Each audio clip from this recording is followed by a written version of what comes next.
اللہ الرحمن الرحیم ولا تہنوا ولا تحزنوا وانتم الاعلون ان کنتم مؤمنین۔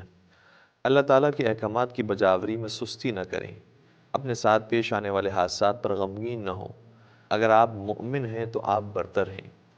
شہید قاسم سلیمانی نے اپنی وصیت میں کہا تھا کہ ایران کے لوگوں، آپ وہ ہیں جنہوں نے اس آیت کو اپنی زندگی میں مجسم کر دیا، یعنی آج آپ لوگوں نے پوری دنیا کو دکھا دیا کہ ایمان ترقی اور کامیابی اور فتح کی بلندیوں تک پہنچنے کا باعث بنتا ہے۔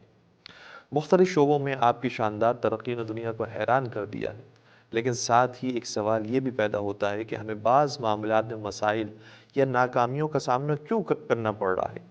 اگر ہم قرآن کریم کی آیات پر ذرا توجہ دیں تو ہمیں معلوم ہوگا کہ خدائی وعدوں کی تکمیل کی کچھ شرائط ہیں۔ ان میں سے ایک اہم ترین شرط اس آیت میں بیان کی گئی ہے کہ اگر تم مؤمن ہو، یعنی شرط ایمان۔ اگر کوئی سچا ایمان فراہم کرے اور اللہ تعالیٰ کے حکم کے مطابق دشمن کے خلاف جہاد میں اور خدا کے احکامات کی بجاوری میں سستی نہ کرے تو اسے فتح الہی نظر آئے گی اور فتح و نصرت کا وعدہ ضرور پورا ہوگا۔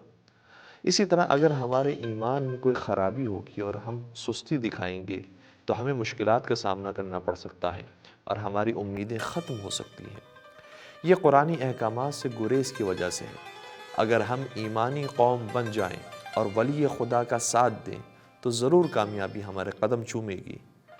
آیت اللہ خامنائی نے اپنی کتاب میں اور اپنی کئی ساری تقاریر میں یہ نقطہ بیان کیا ہے کہ ہم چوٹی کے بہت قریب ہیں۔ تھکاوٹ اور مایوسی کوئی مطلب نہیں رکھتی۔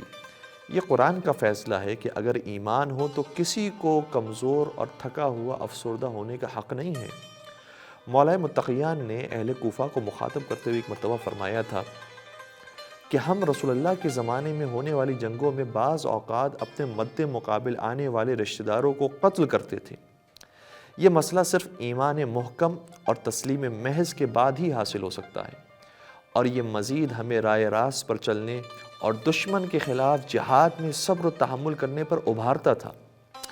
کبھی ہمارا کوئی آدمی اور دشمن کا آدمی دو نر شیروں کی طرح ایک دوسرے سے لڑتے اور ایک دوسرے کی جان لینے کی کوشش کرتے، یہاں تک کہ ان میں سے ایک موت کا جام دوسرے کے منہ میں انڈیل دیتا تھا۔